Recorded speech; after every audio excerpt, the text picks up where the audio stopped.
Bueno, muy buenos días a todos y gracias Marley por las introducciones. La verdad es que me siento honrado de estar acá de colegas que admiro mucho, con muchísima trayectoria y experiencia, y también muy contento por las personas que están conectadas online.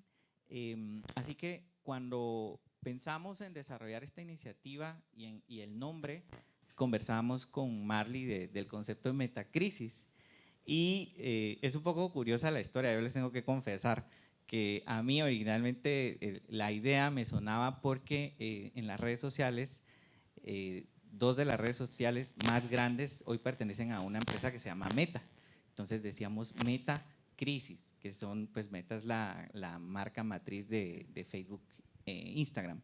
Pero resulta que Marley me estaba ilustrando con sus conocimientos que la palabra meta, su significado es antes, durante y después.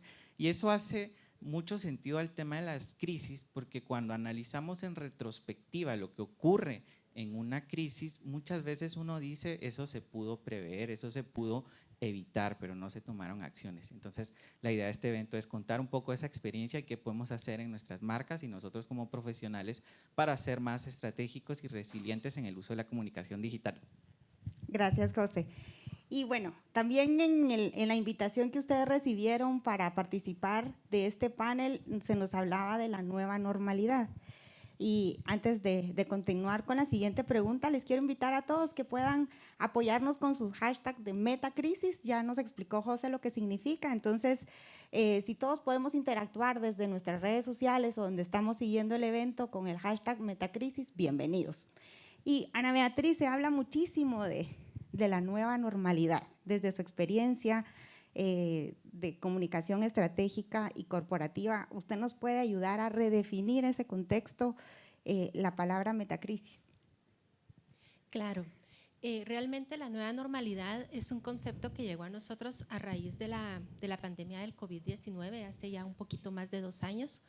Previo a ello no estábamos acostumbrados a manejar este término y significa que tuvimos que hacer muchos cambios en nuestra vida, en nuestra forma de trabajar, en nuestra forma de ir al trabajo, para las empresas en poder migrar a estas plataformas digitales, que realmente es una gran ventaja y creo que es una de las lecciones positivas que nos ha dejado el tema de la pandemia, es que hay muchos temas que pueden ser digitales, ya no es un paradigma, ya no es un tema muy lejano, sino que realmente pudimos ver que las empresas que estaban preparadas o que de alguna manera habían avanzado y tenían pasos digitales o que podían trabajar y conectarse virtualmente, fueron las primeras empresas que pudieron salir al frente y mantener su operación.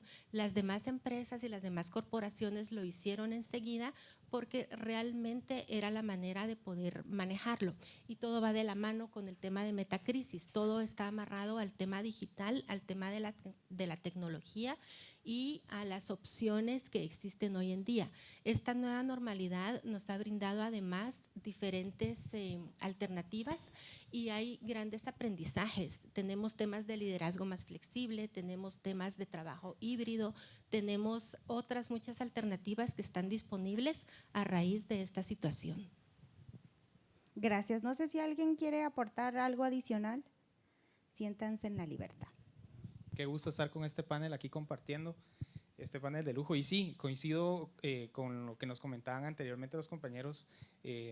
Para ponerlos un poquito en contexto, Conecta somos una transportadora de energía y pues digamos, si bien nosotros no somos una empresa de retail, digamos que tenga una cara de frente con el consumidor final, no estamos exentos, digamos, de enfrentarnos, digamos, a algún tipo de eventos negativos que de alguna manera nos puedan representar pues digamos una afectación a nuestra reputación e incluso a nuestra operación. Entonces para nosotros como Conecta esto sería nuestro concepto de metacrisis y por supuesto que lo tenemos también abordado pues en o muy presente en el tema de comunicación digital. Hoy la conectividad nos ha facilitado estar más cerca, pero tenemos muchos retos y desafíos. Por ejemplo, esta hiperconectividad en lo personal que no nos deja desconectarnos a veces de nuestros trabajos, de las cosas, y hay tanta gente navegando ahora con más tiempo también que pueden facilitar o pueden complicar nuestro trabajo en esta nueva normalidad donde las redes se volvieron un canal de comunicación tan importante y estamos enfrentando nuevos desafíos, ¿no? Tanta conexión y tanta forma de acercarnos de maneras diferentes nos pone también en riesgos de sobrecomunicarnos, ¿verdad?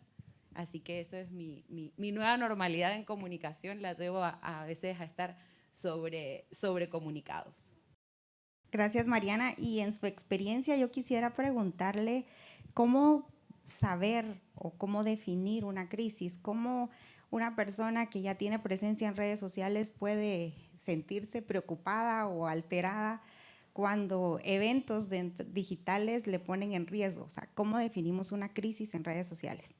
Bueno, va también un poco de la mano con lo que le decía antes, porque la verdad que una crisis en redes sociales ya es una crisis es una crisis, ¿verdad? Ya viene desde su inicio. Con José hemos tenido la oportunidad de trabajar con muchas herramientas preventivas también para estos temas, pero lo más importante es estar preparados, es saber cuál es saber qué cosas y qué paneles de riesgo podemos tener en nuestras organizaciones, qué temas estamos abordando, qué nos vamos a enfrentar, qué actores son los que siempre nos pueden atacar o quiénes pueden ser también admiradores o lovers de nuestras marcas.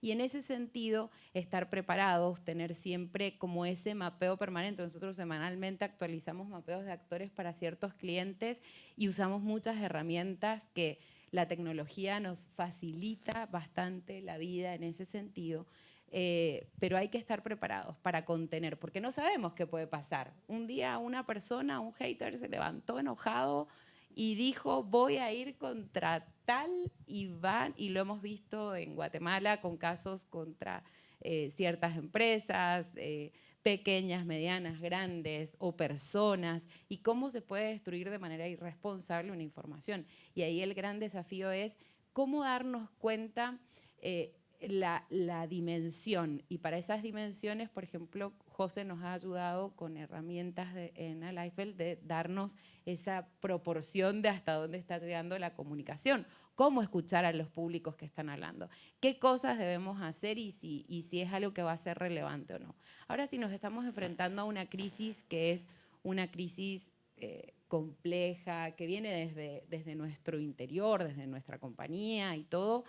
Bueno, evidentemente hay que tomar un plan de acción con un equipo interno. Yo siempre digo que tendría que haber estudiado abogacía porque me encanta. Al final terminamos trabajando siempre en las crisis con abogados, contadores, financieros, comunicadores y formamos equipos interdisciplinarios para poder salir adelante con los mensajes claves. Y a partir de eso preparamos todos los mensajes que nuestros embajadores internos, es decir, los colaboradores, puedan dar a todos los stakeholders. Luego también hacer acercamientos es muy importante. Yo me he tomado en muchas crisis el trabajo de llamar uno a uno y contarle a veces a quienes están explotando en contra de un cliente sobre su reputación y les cuento la perspectiva o qué es lo que pasó, y a veces podemos lograr con un relacionamiento cambiar esa percepción porque algo comunicó a alguien mal o malintencionadamente, o también si nos equivocamos reconocer el error, ¿verdad? Y ese monitoreo permanente de lo que se está hablando en ese proceso de crisis. Y a partir de ahí empezar a trabajar para transformar un poquito esa crisis en alguna oportunidad, básicamente. Podría hablar un montón de eso, pero no sé si tengo. Yo sé que le damos cuerda, Mariana, porque está en su salsa. Yo solo quisiera complementar que me parece que es una pregunta que puede ser que alguno de nosotros sea básica, pero es muy importante que tengamos claro qué es una crisis. Porque algo que suele pasar con los ejecutivos y en las marcas es que de repente comunican algo y un amigo del CEO o el director ve un mal comentario y le avisa por WhatsApp. Entonces le dice, mira, están atacando a la empresa. Y casualmente otros 2 o 3 amigos ven ese mismo comentario por algún motivo y entonces resulta que se genera una alarma excesiva y entonces como que es el fin del mundo y no. Realmente una crisis es cuando más del 40% de nuestra comunicación en un determinado momento tiene un sentimiento negativo. Entonces, imaginémonos eso, que nosotros sí en nuestros canales de redes, web, tenemos un tráfico, un impacto, un engagement diario de 1000 personas, 10,000 personas, hablamos de que entramos en una crisis cuando superamos un 40%, o si un 30% del sentimiento negativo se mantiene perenne durante cierto tiempo, ¿verdad? Entonces, eso es muy importante porque a veces nos sobrealarmamos y emitimos un comunicado, acciones, etcétera, que resulta que eso sí deriva en una crisis, ¿verdad? Entonces, solo quería complementar esa parte. ¿Puedo complementar? Perdón. Y otra cosa muy importante es entender que en este entorno de hiperconectividad no siempre vamos a tener gente que ponga algo positivo y ese sentimiento negativo va a estar porque estamos enfrentando una era con muchas grietas sociales, políticas, etcétera. Entonces es como que no hay pensamiento crítico a veces en sentir, bueno, está de este lado, desde el otro, y a veces esas cosas son las que alteran y ponen al CEO de la compañía de sobremanera alertado y creyendo que su reputación se viene abajo en 2 minutos. Entonces, complementando eso, no todo es una crisis y hay que entender que socialmente estamos viviendo una era de muchas grietas que nos pueden perjudicar o nos pueden beneficiar, pero la gente está muy también dividida en estos momentos. Ana Beatriz, yo creo que usted nos quiere complementar algo. Gracias. Ya me miraba con las ganas de platicar. Yo quiero sobre todo reforzar lo que comentaba Mariana y también un poquito José de la importancia del monitoreo. Poder mantener un monitoreo activo y realmente una alerta permanente de temas, o sobre todo en el caso nuestro que somos agencias y prestamos el servicio a clientes, a marcas, estar con este monitoreo de manera continua nos permite de alguna manera poder adelantarnos o permear o estar justo a tiempo en el momento donde podemos creer que puede empezar a surgir una crisis, que es alrededor del 40%, como comenta José, cuando vamos viendo el termómetro, cómo pueden ir los comentarios, cómo pueden ir las observaciones de las personas que están interactuando. Sobre todo porque en este tema y el día de hoy estamos hablando de redes sociales y digitalmente la información se va muy, muy rápido. Entonces, este monitoreo nos permite a nosotros estar alerta de manera continua. Y la preparación, el que podamos estar preparados y el que previamente hubiésemos podido desarrollar un manual de escenarios de manejo de crisis ayuda muchísimo en diferentes situaciones. Cuando las empresas se han tomado el tiempo y se lleva a cabo la gestión, que es también uno de los servicios que nosotros prestamos, que es poder desarrollar estos escenarios, cuáles son las posibles circunstancias que puedan afectar o perjudicar a una marca, nos permite estar preparados o estar mejor preparados para poder enfrentarlo. Y, por supuesto, mantener la calma, porque probablemente el CEO o los altos ejecutivos pues empiecen a sufrir esta tensión y es completamente lógico porque es a título personal y están atacando a su empresa, a su marca, y la función como asesores entonces es poder tener este manejo de la situación, poder manejarlo de la mejor manera, de una manera que podría aparentar un poquito frío en algún momento o de primera entrada, pero esta sensación de calma es también lo que nos permite mucho aterrizar, digamos, los pies a tierra y evaluar si de verdad es una crisis, si no es una crisis, cuáles son los impactos de esta crisis. Hay crisis grandes, pequeñas, hay crisis de un impacto más o menos mediano, y realmente es importante que podamos tomar esos 5 minutitos para analizar y para establecer cuál es el impacto de la crisis, cuáles son las consecuencias, cuáles son las acciones que podemos seguir y cuáles son incluso las posibles consecuencias de estas acciones, porque muchas veces, justo como comentaba Mariana, tal vez no es una crisis en sí y el comunicado que estamos levantando pueda generar la crisis o pueda aumentar el nivel de interacción negativa hacia la empresa. Entonces es muy, muy importante no solo estar preparados, sino que también manejarlo con calma. Sí, el saber cuándo hablar Y eso es lo más importante, porque hay cosas que no debemos aclarar o que no debemos levantar más sobre ese tema y dejarlo ahí. Y no es que no queremos hablar o que incitamos a que no se hable, porque el silencio no es para nada bueno, pero hay momentos en los que también hay que saber callar. Y se nos dice mucho que una crisis es una oportunidad. ¿Ustedes qué opinan desde su experiencia, una crisis en redes sociales, cómo la podemos convertir en una oportunidad para la organización, para la empresa, para el personaje? Pues realmente todas las experiencias representan una oportunidad de aprendizaje, de crecimiento. En algunas ocasiones puede ser que esta circunstancia nos lleve a conocer más de cerca a nuestra audiencia, a conocer más de cerca a los clientes, a conocer, a saber entender cuáles son sus sentimientos o qué esperan. Realmente poder conocer al cliente para las marcas es un factor determinante en el éxito de sus planes de mercadeo, de sus planes de crecimiento, de sus planes de expansión. En la medida que tengamos a nuestros grupos de interés, que son nuestros stakeholders, dentro de los cuales muchas veces van los clientes, determinados, y sepamos trabajar y comunicarnos en función de ellos, vamos a tener mayor éxito. El tema de la comunicación también es sumamente importante porque debemos de poder hablar y expresarnos de acuerdo a nuestras diferentes audiencias y probablemente sea el mismo mensaje o la misma matriz de mensajes que podamos manejar.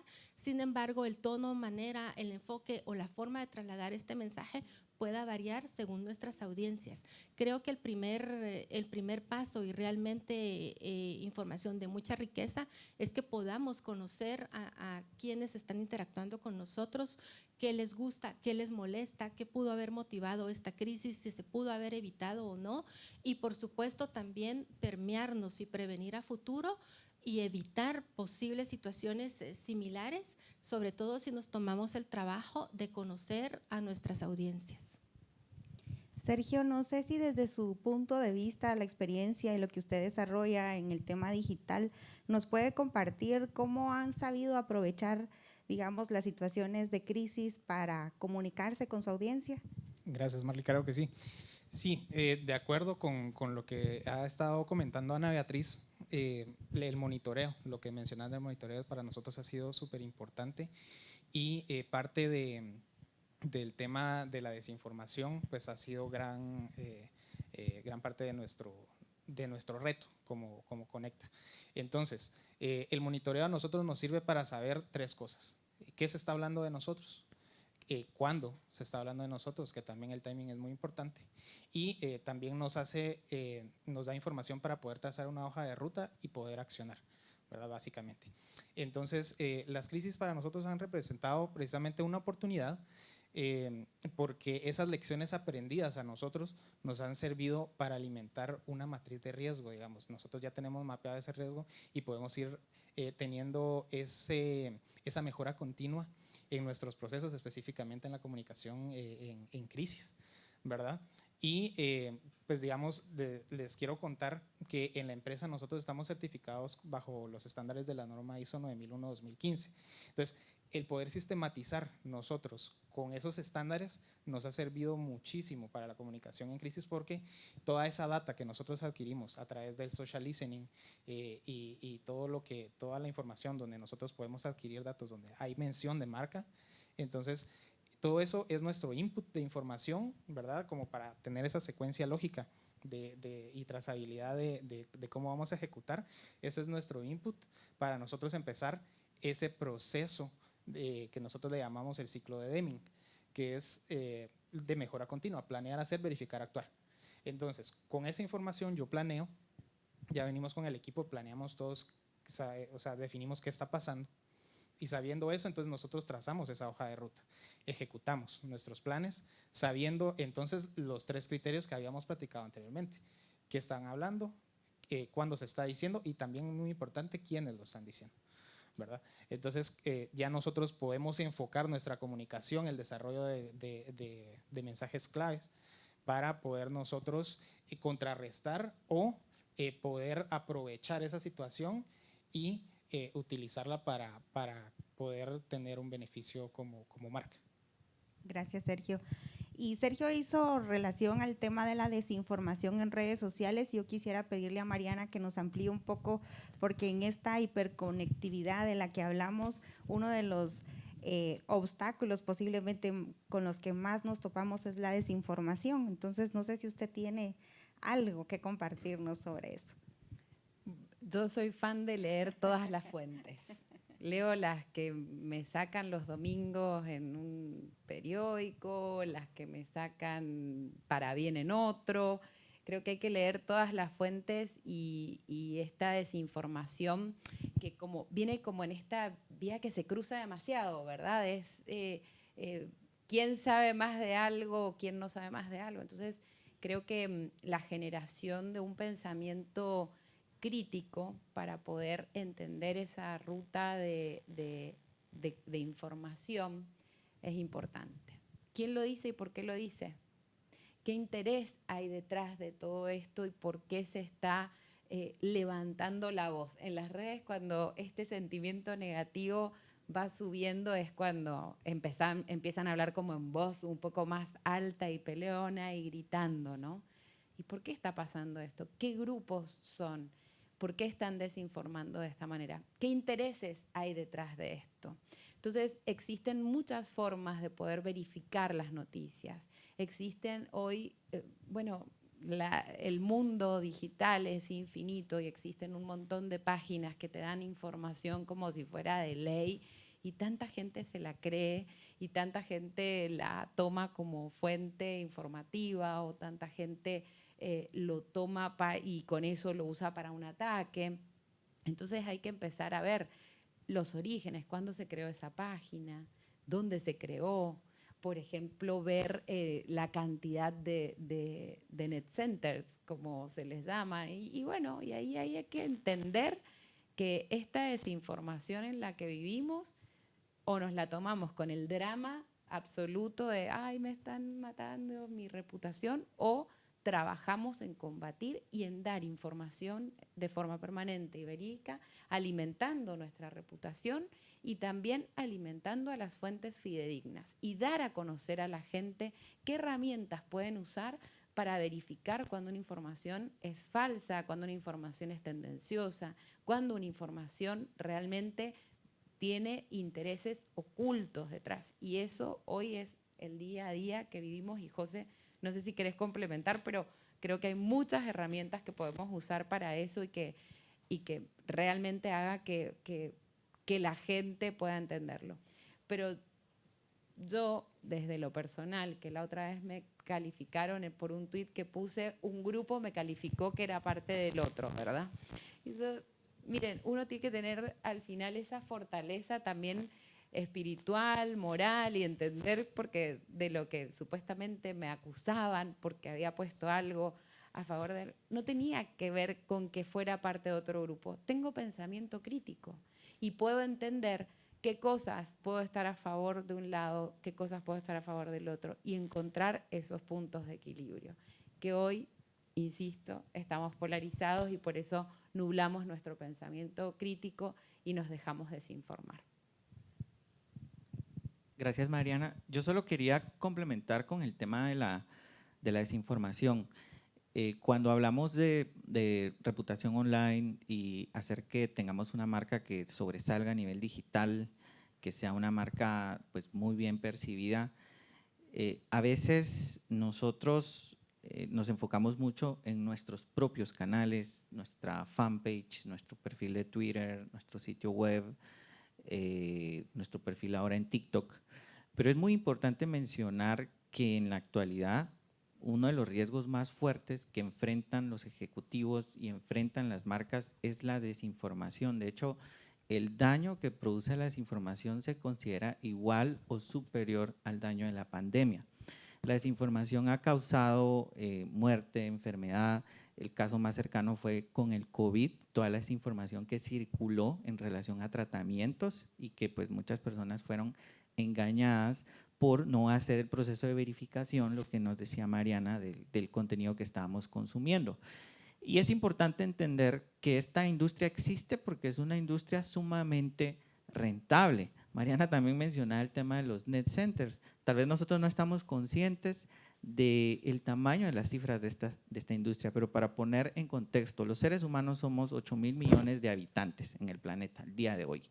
Facebook del 2018 para el último trimestre del año pasado ha eliminado 22.000 millones de perfiles falsos y Twitter va por ese valor.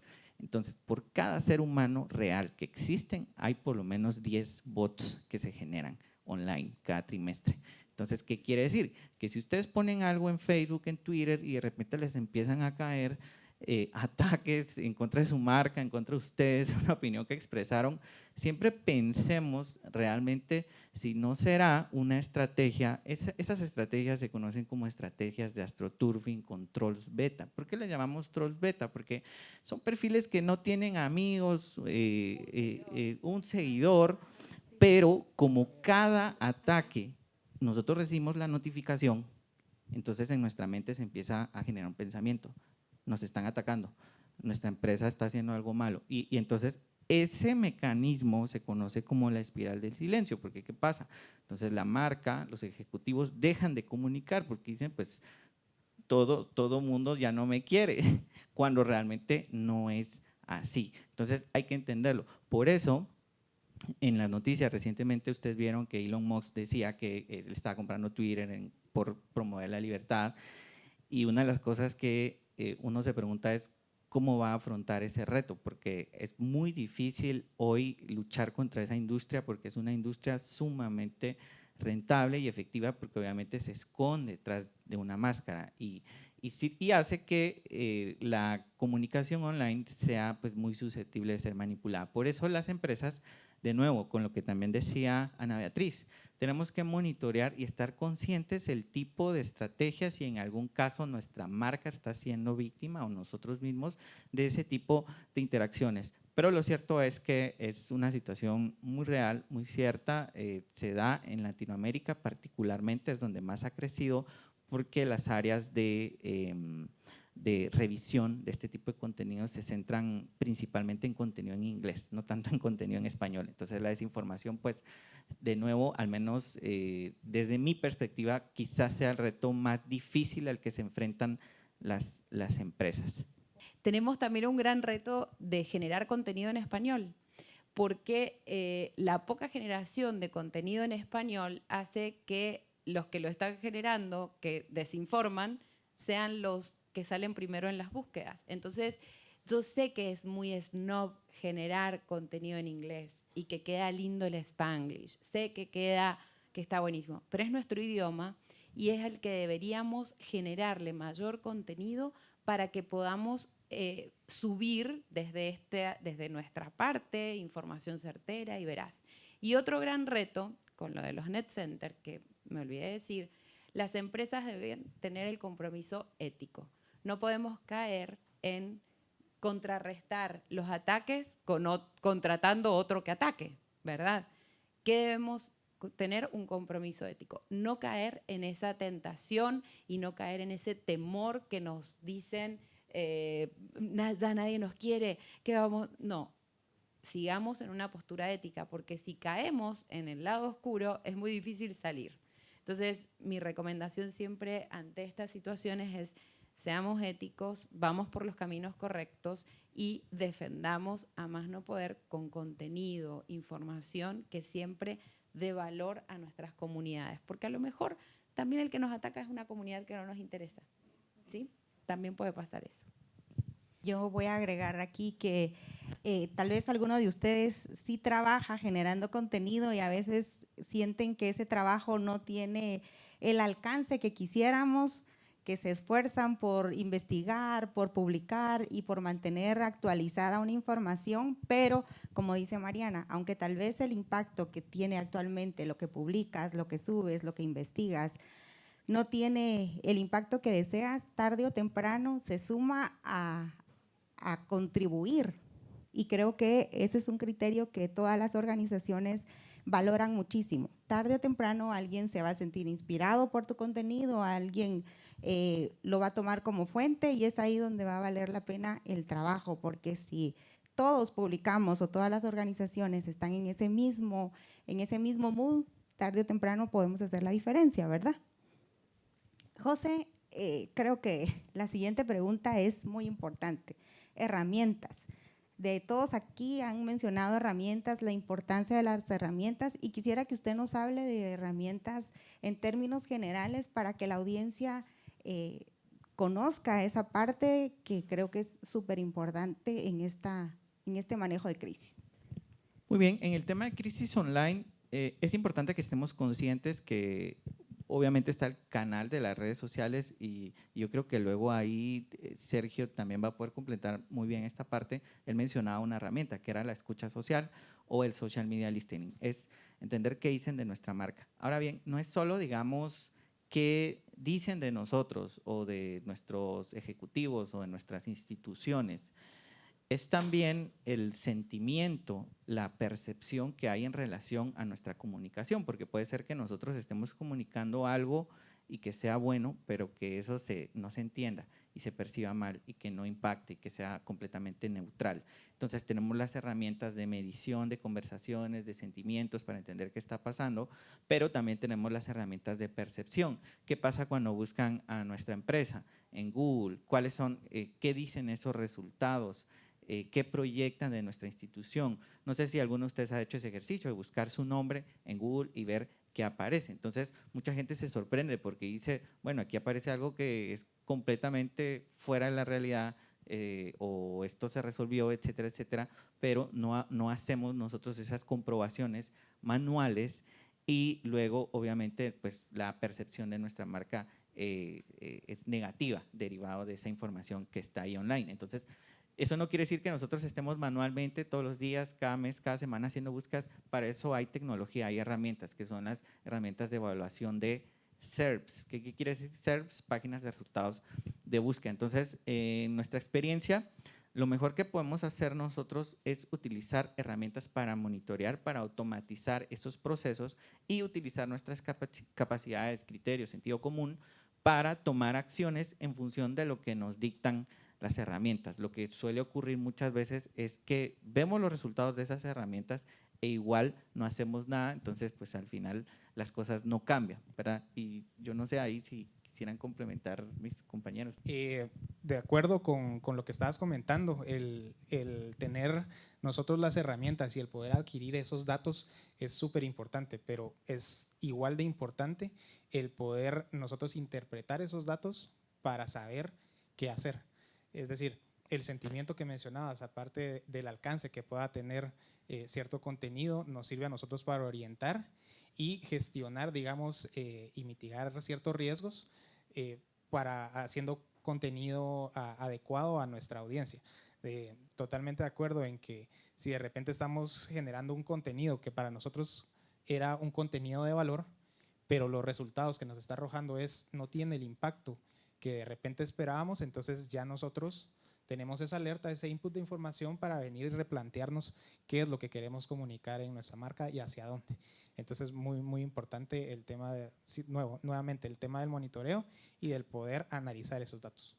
Hay muchísimas herramientas, si bien hay muchos riesgos, hay muchísimas herramientas, y complementando lo que dijo José con relación al análisis y el estudio de las percepciones, es un tema sumamente importante, sobre todo para nosotros en el tema de comunicación, poder de verdad entender y comprender si los mensajes que estamos transmitiendo están siendo bien recibidos, bien percibidos y si están siendo entendidos por nuestros grupos de interés. Es una de las grandes ventajas que tenemos a través de muchas herramientas. Así que realmente lo más importante es que podamos apoyarnos en el uso de herramientas de la tecnología, pero sobre todo hacer algo con la información. La información es riqueza y en la medida que podamos implementar estrategias, podamos enriquecer nuestras estrategias y podamos reenfocarnos si hace falta en función de los resultados que nos va dando la información, seguramente vamos a tener muchísimo mejores resultados.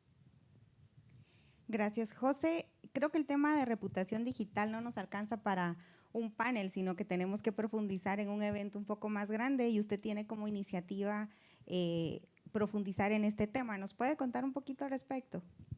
Sí, muy brevemente. Obviamente aquí estamos hablando de las mejores prácticas, qué es una crisis en redes, cómo contenerla, cómo medir experiencias, pero obviamente este es un tema muy complejo y sobre todo en esta nueva normalidad, que era lo primero que hablábamos, una normalidad donde se conecta lo físico con lo digital, esta normalidad que le llamamos digital, pasa que digital cada vez es más importante. En Guatemala casi el 70% ya de la población del país está online y en ese mismo ritmo va toda Centroamérica. Entonces, yo quería aprovechar muy brevemente para contar que el 22 de junio vamos a tener un evento. Nosotros estamos apoyando en la organización también la Comisión de Economía Naranja, que nos está apoyando también el día de hoy, y es directamente relacionado con el tema de la gestión de la reputación online, donde el manejo de crisis en redes es una de las masterclasses que se van a tener, una de las conferencias. Vamos a tener también un panel, también se va a tener un taller de blindaje digital para entender cómo funcionan esas campañas de desinformación, por qué existen, cómo contenerlas, qué tipo de crisis en redes estamos enfrentando, porque hay distintos tipos de crisis como hemos evidenciado acá. Entonces, los invito a que visiten el sitio web de alfrentesummit.com, ahí está toda la información. Y al final de este evento vamos a tener una sorpresa relacionada con esa actividad, así que si tienen algún comentario, alguna duda, algo que quieran ampliar, pueden hacerlo desde sus plataformas de redes sociales con el hashtag #MetaCrisis. Pueden taggear también al usuario de la Comisión de Economía Naranja. Gracias, José. Y creo que todos aprendemos, tenemos ese hábito de aprender a través de los ejemplos. Yo quisiera pedirle a nuestros invitados que nos ayuden a recordar algún ejemplo trascendente de esta última década o 5 años, para que nosotros nos podamos quedar con las buenas y buenas prácticas que han trascendido en redes sociales. Siempre en el subsector eléctrico, solo que vamos a hablar un poquito de España. En el segundo semestre de 2021 existía una crisis generalizada, digamos, por el tema de la pandemia, que también afectó al sector eléctrico de ese lugar, de España.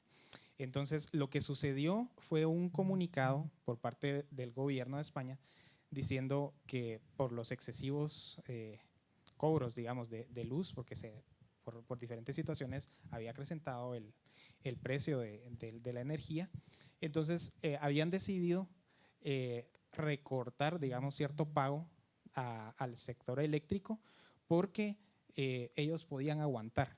Digamos, con esas palabras lo divulgó el gobierno refiriéndose hacia el subsector eléctrico, y eso dolió muchísimo, digamos, al sector. Entonces, ¿en qué repercutió estas declaraciones? Primero, en pérdidas millonarias para el sector, y luego, y muy importante también, que ha costado recuperarse, es la percepción generalizada de descontento que existe de los usuarios finales, porque decían, bueno, entonces a mí me han estado cobrando de más todo este tiempo porque al sector no le va a afectar que le quiten tanto. Y en realidad, pues digamos, la realidad era otra. El sector se vio afectadísimo, pérdidas millonarias y demás. Y sobre todo, ya como esa cuestión de duda del usuario final, de decir, bueno, entonces aquí me han estado mintiendo, digamos. Entonces, ¿cómo podíamos abordar este ejemplo para superar esta crisis? ¿Verdad? Que al momento todavía existe la crisis, sigue repercutiendo y no han habido acciones correctivas, digamos, como para reivindicar y poder decir con claridad qué ha pasado. Entonces, la transparencia es clave para poder salir y desmentir, digamos, las cosas o poder aclarar, ¿verdad? Uno tiene voz y voto como sector eléctrico, digamos, en este ejemplo específico de España, y debieron de haberlo abordado con propiedad y decir cuál era la situación real, ¿verdad? Entonces, pues ese podría haber sido un ejemplo que podemos mencionar. Pero ¿cuál es la verdad? ¿La que dice el gobierno de España o la que dice el sector? Y ahí es donde se empiezan a cruzar estos intereses, digamos, y sale perjudicado realmente todo el mundo, porque los gobiernos toman medidas populistas donde ellos buscan generar más votos y tal, se puede destruir la generación de empleo, se puede destruir la generación de un sector y nunca hemos tenido muchos ejemplos de empresas que se estaticen, que sean muy, muy exitosas, ¿verdad? Entonces, ese equilibrio y esa comunicación, yo creo que por parte de los generadores en España debe haber sido con pie de plomo, de no poder hablar quizás o no poder salir tan de frente porque seguramente el gobierno podía tomar represalias. Y eso es parte también de lo que puede suceder. Y esa crisis está sucediendo hoy en América Latina, en México, en Honduras, en muchos países va sucediendo eso, donde está este enfrentamiento y que a veces los empresarios dicen, bueno, hablo, peleo o por qué vías podemos ir, arbitrajes o temas de este tipo, pero a lo mejor no pueden hablar tan de frente porque quizás le sacan esa industria y le pegan en otra donde tengan inversión. Entonces, hay que ver tantas aristas en estos temas que no sé cómo se podría manejar en ese caso cuando ya es un tema de una ley, de un gobierno, ¿no? Mi percepción es que, digamos, sí tuvo que haber cierta comunicación para tener ese contrapeso de poder tener propiedad y decir qué era lo que estaba pasando. Entonces, ya no se queda la crisis, digamos, solo de un lado. Entonces, ya como que vamos estabilizando esa opinión, siempre, por supuesto, con toda la transparencia del caso, cuando se pueda. ¿Y otro ejemplo? ¿No se les ocurre otro ejemplo para dejar a nuestra audiencia pensando? Bueno, a mí soy de Argentina, me encanta el fútbol. Y creo que un ejemplo para salirnos un poco de la empresarialidad o de estos problemas que podemos tener tanto con gobiernos o con ciertos sectores críticos. ¿Se acuerdan la crisis del Barça con Messi? ¿Qué pasó en ese momento? Esa fue una crisis donde Messi, bueno, creo que también un poco su personalidad, es un chico como más introvertido, ¿verdad? Y se quedó callado, creo que iban en procesos de negociaciones y el club también no hizo su parte en comunicar. ¿Se acuerdan de esa crisis? ¿Hay alguien por ahí que quiera opinar desde las redes que también están siguiendo? Bueno, ¿y qué pasó? Uno, nadie hablaba en forma oportuna, porque todos hablaban en momentos equivocados, ¿no? Se corta digamos, como una fuente de conversación entre dos amores que se tenían, ¿verdad? El club y el jugador de toda una vida. ¿Y por qué se corta el diálogo? Porque el jugador decía que estaba dispuesto a renegociar su contrato o no. Él dijo que estaba dispuesto a bajarse, se bajó. El chico dijo que, bueno, pero no había forma de llegar. Yo creo que si le hubieran ofrecido desde otra perspectiva jugar gratis, el chico aceptaba, por el amor que tenía al club y por lo que era también el equipo que había formado y la amistad. No sé si gratis lo hubiera hecho, pero creo que hubiera dado más.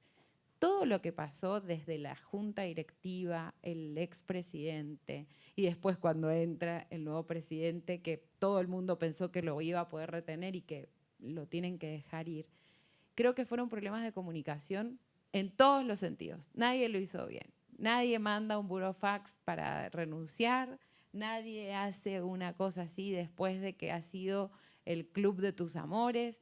O sea, los silencios que dejamos y los espacios que dejamos en nuestras relaciones, que puede ser desde una amistad, un cliente, un jefe, un empleado, nuestra familia, todos esos silencios y vacíos que dejamos se rellenan de pensamientos que nos vamos haciendo películas externas, ¿verdad? Entonces, hay que entender este tipo de crisis, de mala comunicación, de dejarnos de hablar o de no haber generado en su momento los espacios de diálogo y de entendimiento que llevaron a un club como el Barça a perder a un jugador como Messi y a Messi a perder al club de sus amores como es el Barça. Entonces, más allá de un acuerdo, creo que todos nos enfocábamos en la parte económica. Esto tenía que ver más con un tema de relacionamiento, un entrenador que despide por teléfono a dos de sus mejores amigos y jugadores. Ya no, ¿cómo vas a despedir a alguien por teléfono? En una llamada de 1 minuto 15, o no, que eso fue lo que pasó con Suárez. Fueron destruyendo todos los canales esperados de comunicación, esperados de diálogo, y creo que fue lo que sumergió al Barça en esa crisis. Y además de todo eso, para sumarle cosas, la afición, que perdía a los jugadores de ensueño y que empezaba a tener por el club o por el entrenador, su antiguo presidente y todo, un rechazo inigualable, y así fue como le pegaron y esperaban a la salida de la última salida del entrenador alemán, me olvidé el apellido, lo esperaban para golpear su auto, iba con su esposa y todo. Entonces, todo lo que hicieron, desde todos los involucrados en esa crisis, lo hicieron mal. No hubo una parte que fuera positiva. Esa es una anécdota, digamos, a mí, pero creo que fue una crisis importante para el club porque perdió mucho dinero. Y me encanta que nos lo comunique una argentina, ¿verdad? Que tienen tan buen sentido del fútbol, y nosotros que podemos entender la pasión que ella tiene, y quizás muchos estuvimos viviendo la crisis con tristeza, pero llama la atención que una organización de esta naturaleza, con una audiencia digital tan grande, cometa estos errores. Sí, es increíble. José. Gracias. Yo escuchando a Mariana, también hay un caso que creo que todos lo vimos y que nos deja lecciones importantes en cómo cuidar la percepción de nuestra empresa, cómo cuidar la identidad, y que es como el paso a paso de lo que no hay que hacer. Hace 6 meses salió en todos los medios de comunicación una empresa tipo startup bastante grande, donde el CEO agarra a un equipo de personas y en una llamada de menos de 5 minutos despide a 900 personas. No sé si ustedes vieron, alguno de ustedes se recordará de ese caso. Bueno, entonces muy interesante porque, digamos, cuando hablamos de las crisis en redes sociales y por qué se genera y regresamos en el tiempo hacia atrás, evidentemente la percepción de una marca se construye a través de 3 acciones: qué es lo que hago, qué es lo que digo y qué es lo que otros dicen de mí. Entonces, esta empresa, en primer lugar, ahí obviamente hizo algo malo, ¿verdad? Si bien la crisis del COVID y ahorita es la crisis inflacionaria y todo esto está generando dificultades en las empresas, hay que saber cómo gestionar los recortes y cómo comunicárselo al equipo, porque, digamos, no es que la empresa lo hubiera querido hacer, está obligada a hacerlo por su junta directiva. Entonces, en primera instancia, digamos, un mal proceder. En segunda instancia, la comunicación. Eso inmediatamente las personas, cuando les estaban diciendo que los estaban despidiendo por Zoom, en ese justo momento lo empezaron a compartir en Twitter, en Facebook, grabaron videos y ya 1 hora después de esa acción, ya la empresa ya empezó a hacer tendencia, en Estados Unidos. Después esa tendencia, más o menos a las 7 horas, cayó como trending hacia Latinoamérica, y ahí fue que muchos nos enteramos a través de Twitter. Ya habían pasado algunas horas que eso había ocurrido, y a ese momento la empresa no se había pronunciado. Entonces ahí hablamos de otro segundo grave error. Un error que se cometió antes, que destapó una crisis, y durante la crisis no hubo monitoreo ni medición. Entonces entra el tema de estar previamente preparados, tener una alerta, y si hay menciones, pues saber cuál era el sentimiento, que en este caso evidentemente el sentimiento era negativo. De las redes sociales saltó a medios de comunicación porque las crisis en redes sociales particularmente tienen la situación que si desde donde más sobresalen es en Twitter, en algunos casos saltan a medios de comunicación, que fue lo que pasó en este caso. Y hacia ese momento la empresa seguía sin pronunciarse. De hecho, ellos se pronunciaron aproximadamente a los 2 o 3 días, cuando ya realmente, ya incluso la junta directiva, los accionistas, inversionistas habían entrado a ver qué pasó. La empresa sí que tomó acciones, suspendieron a este CEO, cayeron las acciones de la empresa, o sea, tuvo una repercusión en pérdidas multimillonarias para ellos por un tema mal gestionado, particularmente en el tema de reputación y percepción. En este momento, ese es el reto que están teniendo muchas empresas en Latinoamérica. No se atreven a hacer recortes, no se atreven a ajustar precios.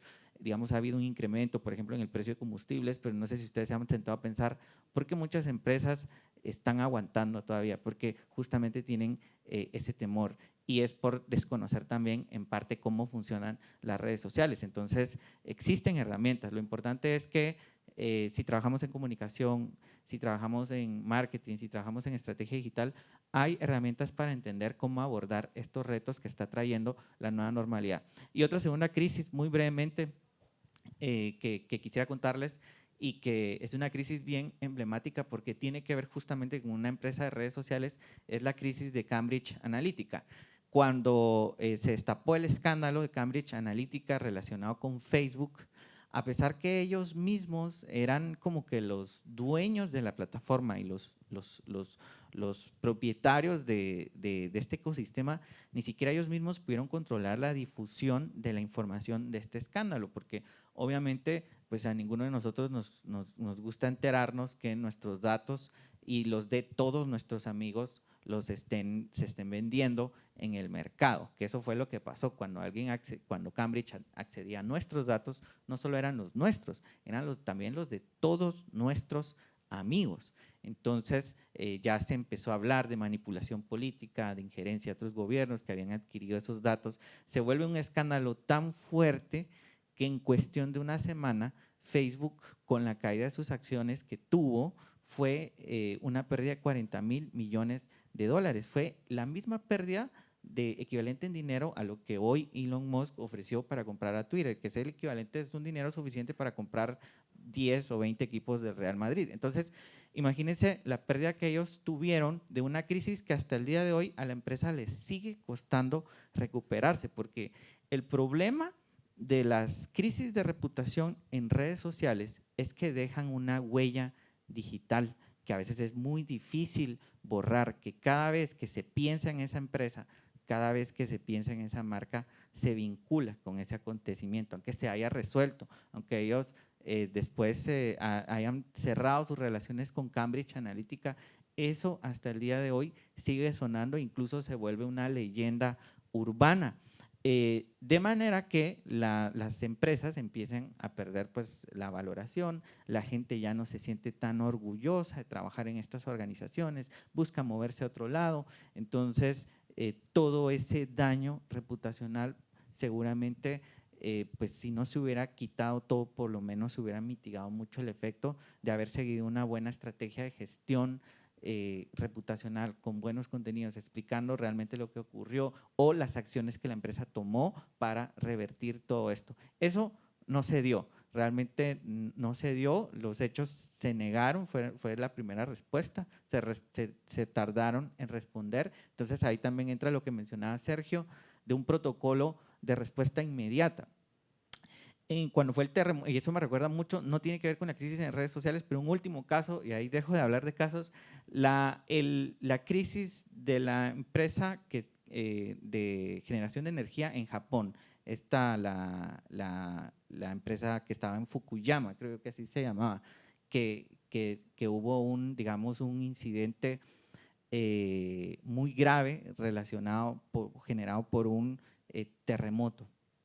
Lo que la gente no recuerda es que muy cerca de ahí, muy cerca del epicentro donde se produjo esa acción, había también otra central nuclear que no estalló, que no tuvo ningún incidente. Y lo que ocurrió, la diferencia es que ellos tenían un protocolo de crisis donde los empleados que estaban en la planta podían tomar decisiones inmediatamente sin tener que consultar con la agencia central en Tokio, mientras que desde la otra planta nuclear no tenían un protocolo de respuesta a crisis y en lo que le respondían, pues obviamente se dio esa situación tan lamentable. En redes sociales ocurre muchas veces eso, que la gente que está al frente de la comunicación rápido percibe que hay un riesgo inminente de crisis, pero no tienen tampoco el la autorización para poder tomar acciones y entonces hasta que esa crisis estalla, hasta que llega a las máximas autoridades, finalmente se empiezan a tomar acciones y obviamente es demasiado tarde, porque uno dice, ¿por qué se tardó tanto Facebook en responder? ¿Por qué se tardó tanto esta otra empresa en responder? Porque esos protocolos, esas estructuras verticales no permitieron que ellos actuaran estratégicamente. Entonces, esas son lecciones que nos sirven a nosotros ahora en esta nueva normalidad para que dentro de nuestros procesos de comunicación y de contención y gestión de crisis lo consideremos y nuestros equipos estén adecuadamente entrenados en esa gestión. No hay que salir a hablar corriendo porque, por ejemplo, en nuestros casos, que muchas veces tenemos crisis donde hay temas legales involucrados, no podemos salir a hablar de inmediato porque una palabra mal dicha puede ser una complicación. Entonces, intentar que dentro de las 24 horas podamos hablar es importante, pero también hay que entender a veces que si una empresa no se puede pronunciar de forma inmediata es por muchas razones que a veces son ajenas al equipo, al CEO y a todos, ¿no? Ahí pueden haber implicancias legales, pueden haber tantos factores. Yo recomiendo siempre salir y hablar rápidamente, pero hemos tenido muchos casos donde no se puede hablar inmediatamente por implicancias legales que pueden ser después perjudiciales en otros aspectos, digamos, ya cuando son crisis de otras alturas, ¿no? Yo solo quería agregar la importancia de tener dentro de estos protocolos establecido el comité del manejo de crisis, porque estos comités muchas veces, si ya están establecidos, si están preparados, si previamente se ha estructurado el canal de comunicación, quién va a ser el vocero, qué puede decir, qué no, nos ahorra tiempo. Estos tiempos que son importantes para salir, es importante salir y decirlo, pero es importante para el vocero también saber que está soportado, que sus declaraciones están aprobadas, que tiene un grupo, un equipo atrás que si bien no puede ser el CEO en todas las ocasiones, que alguien en la empresa ha trabajado en conjunto para que las declaraciones que se dé y la información que se proporcione estén valoradas y sean autorizadas. También para que esta persona tenga este soporte atrás y se sienta relativamente tranquila cuando está dando las declaraciones. Por eso es tan importante tener este comité previamente establecido. Una de las cosas también es los voceros deben entrenarse. Es terrible cuando uno sale y ve a una persona titubeando, no segura, que no conoce bien de lo que va a hablar porque se lo dieron 3 minutos antes y ese mensaje hay que ponerlo y entonces exponer a una persona no entrenada es delicadísimo porque podemos empeorar las cosas. Entonces se forma el comité, se hacen los mensajes clave que previamente con el comité de crisis se puede tener como una pequeña estructura, pero un vocero que no está entrenado, que no está enterado, porque muchas veces pasan que no están entrenados, realmente es muy delicado para que pueda ser esa voz institucional y quien nos salve. Entonces yo recomiendo siempre no pongamos a alguien que no sabe, entrenémoslos porque si no nosotros mismos nos hacemos daño. Exacto. Y hay que buscar dentro de las personas quienes tienen esta disponibilidad, porque puede ser que alguien pueda ser vocero por habilidades innatas, porque le gusta hablar, porque le gusta estar al frente, tiene facilidad de palabra, y de pronto la persona que la empresa tenía previamente designada no necesariamente le gusta estar al frente, sin embargo tiene otra serie de habilidades muy valiosas, no al frente, sino que administrativamente, por ejemplo. Entonces también es importante poder tener estos ejercicios, poder tener este entrenamiento y conocer cuáles son las habilidades y el gusto por hacerlo. Y que no solo siempre sea el CEO, ¿verdad? El que salga ante lo bueno, ante lo malo, ante todo, porque también es un desgaste muy importante. Hay que entender que la figura del CEO, hoy todos respondemos y nos gustan los CEOs activistas, ¿verdad? Nos encantan que sean personas que hablen, que forjen su posición. De hecho, nosotros vemos cuando le piden a artistas que se pronuncien ante crisis políticas y a veces los artistas dicen, soy un humano más, no quiero opinar y tal, ¿verdad? No se puede opinar siempre de todo, pero no hay que desgastar las figuras de los CEOs en todos los temas. Creo que hay que aprender a definir y en qué crisis puede hablar quizás una persona de operaciones, si fue algo de operaciones, y tener en los distintos segmentos o sectores o áreas de la compañía sus voceros ya asignados. Y que el CEO sea esa voz institucional y la fuerte, pero que también hayan otras personas que lo acuerpen, porque si no lo acuerpamos, también lo podemos dejar muy solo y va a pasar lo que dice José. Dice que creen que ya nadie los quiere, ¿verdad? Porque empiezan a sufrir muchos ataques, pero sí hay que tener desde todas las áreas personas quizás entrenadas y no ponerle toda la sobrecarga al CEO. Ahí entra también, y solo para aterrizar un poquito, porque todas estas, digamos, experiencias que nosotros hemos contado tienen algo en común, y es como la falta de la planeación. Justamente ayer hablaba con alguien y le decía, planificamos no necesariamente para ser rígidos en lo que vamos a hacer, sino para tener claridad en lo que no vamos a hacer. Entonces ahí entra el tema de tener un comité, el tema de tener mensajes claves para poder responder rápido en esos momentos en los que vamos a necesitar responder rápido. En las redes sociales pasa que justamente esa falta de preparación, esa falta de analizar estas situaciones lleva a que muchas veces nos expongamos nosotros mismos o nuestras marcas a, por ejemplo, una respuesta no profesional a un comentario que está diseñado para causarnos molestia. Esa es una de las causas más comunes hoy por hoy de crisis en redes sociales, de gente que dice, miren lo que esta empresa me puso por WhatsApp o lo que me dijeron por Messenger. Y es muchas veces por no haber hecho este ejercicio con un comité dentro de la empresa. Es un ejercicio sencillo que podemos hacer, sentarnos a prever esos escenarios, a ver qué cosas sí o sí nunca podemos pronunciar como empresa o organización, y de alguna manera pues ser más estratégicos en nuestra comunicación de redes. Solo quería complementar con esa parte. Y perdón, pero también complementando esto que dice José, acuérdense que estamos todos a un dedo de un screenshot. Estamos todos a subir la pantalla y que nos graben una conversación. Hoy estamos expuestos, entonces hay que estar preparados porque estamos expuestos a todo, para lo bueno, para lo malo, para lo que sea. Y eso es muy importante, tener la conciencia de que también nuestros equipos deben estar preparados para responder un mensaje, porque si no se puede profundizar ese tema. Así que también hay que estar atentos a lo que se escribe, a lo que se habla, porque ya no hay un off the record. Ya no había, pero ahora menos. Pero no es para que se preocupen ni se alarmen bueno, ahora todos cerramos las cuentas.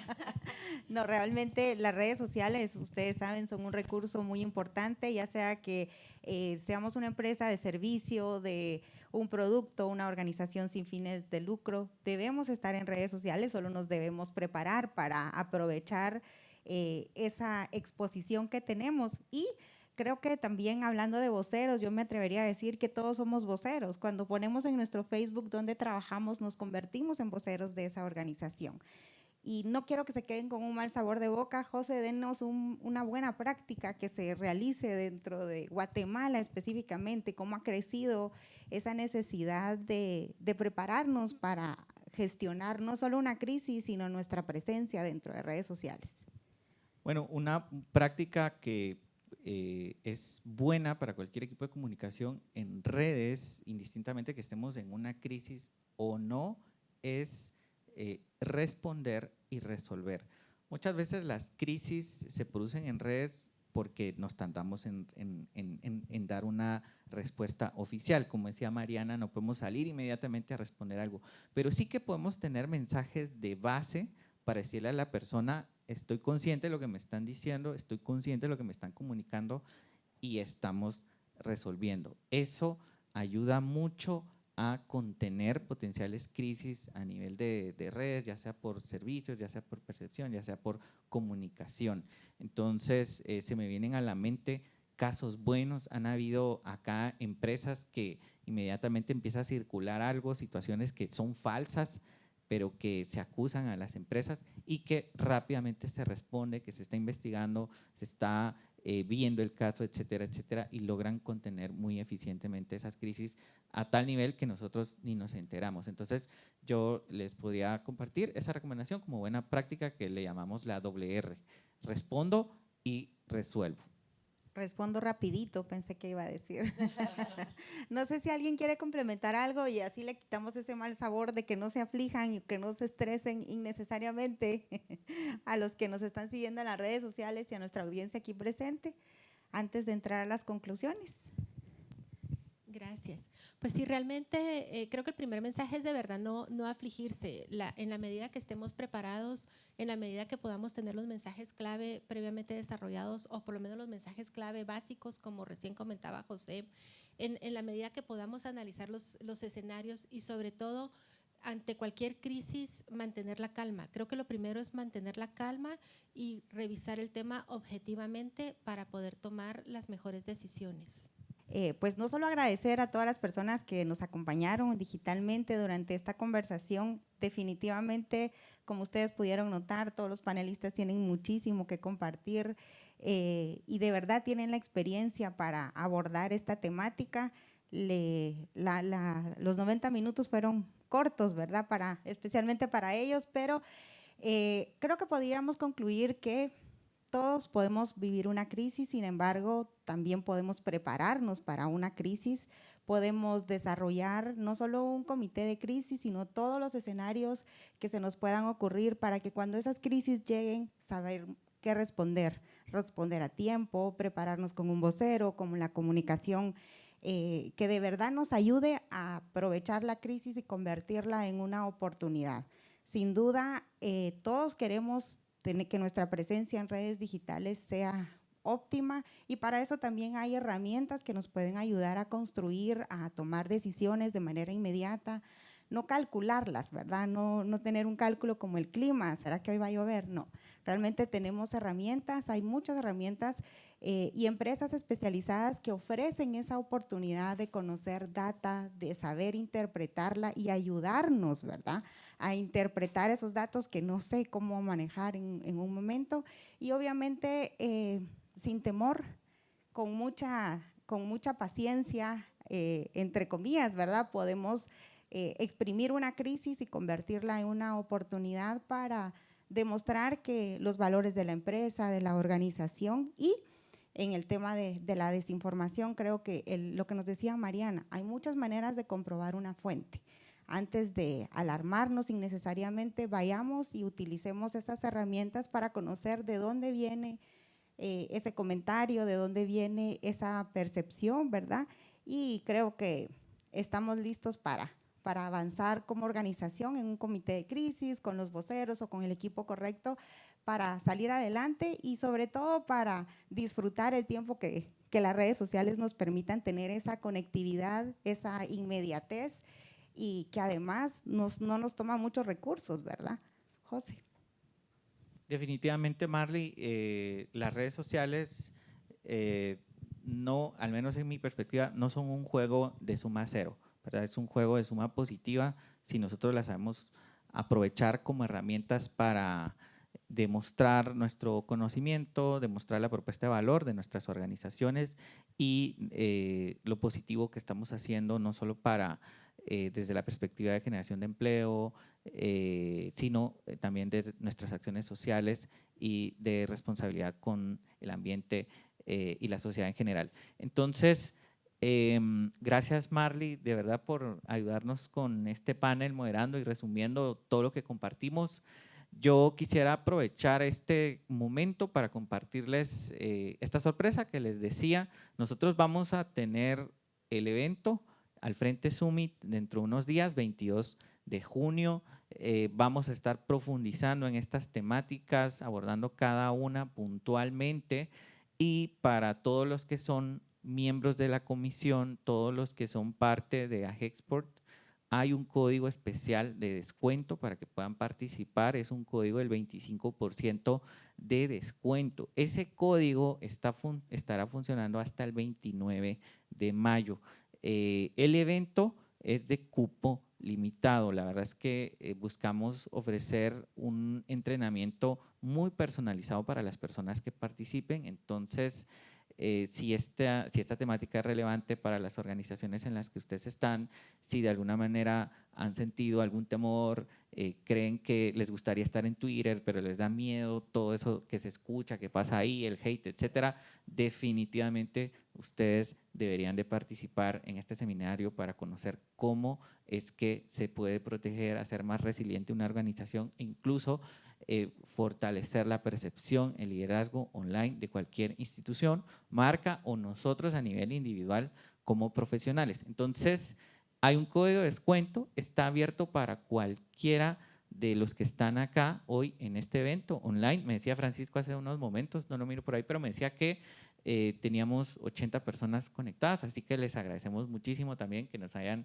sintonizado por el canal digital. Sin duda, la nueva normalidad presenta este doble reto, gestionar los eventos físicos y online, pero estamos muy contentos acá de haberles acompañado. Así que yo cierro con esas palabras. Recordemos, todos estamos a un clic de distancia, pero eso no quiere decir que toda la información que circula y que generemos la gente la perciba. Tenemos que ser proactivos en ese esfuerzo de posicionamiento. Así que nuevamente, Marley, le agradezco mucho su apoyo con la moderación de este panel. Mariana, como experta en el tema de relaciones públicas y todos los consejos, el caso de Messi y todo lo que tú nos compartiste. Ana Beatriz, muchísimas gracias también por su participación, sus comentarios. Y Sergio, muchísimas gracias también por tu perspectiva desde el lado de la empresa. Gracias a todos.